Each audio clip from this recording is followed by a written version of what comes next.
The new law that Texas Republicans have passed is not just about making it harder for Texans to vote. It is also part of a broader effort by Republicans to limit voting access in urban areas that lean Democratic and to undermine the Voting Rights Act of 1965, which protects the rights of racial minorities and other groups that face discrimination at the polls. One of the main targets of the new law is Harris County, the home of Houston, which is the most populous and diverse county in Texas. In 2020, Harris County introduced innovative methods of voting, such as 24-hour voting and drive-through voting, to make it easier and safer for people to cast their ballots during the pandemic. These methods were especially popular with voters of color and shift workers, who often face barriers to voting during regular hours. But the new law bans these methods, along with extended voting hours and unsolicited mail-in ballot applications. The new law also imposes new identification requirements for mail-in voters and creates new criminal penalties for people who assist voters at the polls or with their mail-in ballots. These provisions could discourage voters who need help due to disability, language barriers, or lack of access to transportation or technology.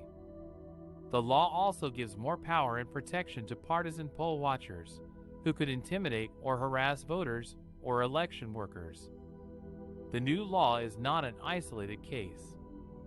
It is part of a nationwide push by state-level Republicans to enact more restrictive voting laws following former President Donald Trump's loss in the 2020 election.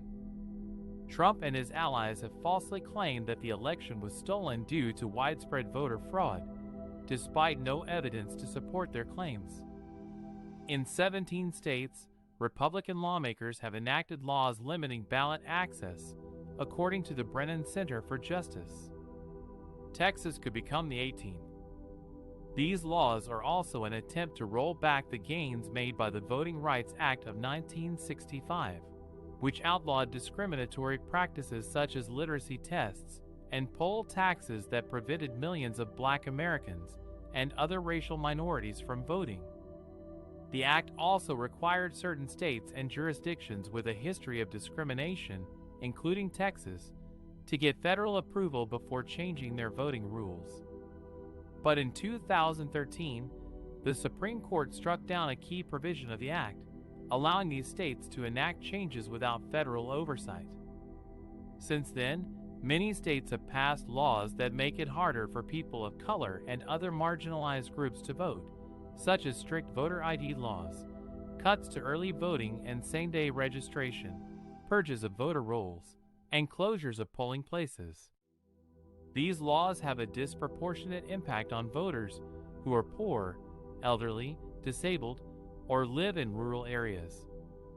The new Texas law faces multiple legal challenges from civil rights groups and the U.S. Department of Justice, who argue that it violates the Voting Rights Act and the Constitution by discriminating against voters based on race, ethnicity, age, disability, and language preference.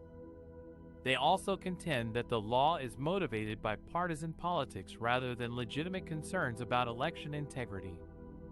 The outcome of these lawsuits could have significant implications for the future of democracy in Texas and across the country.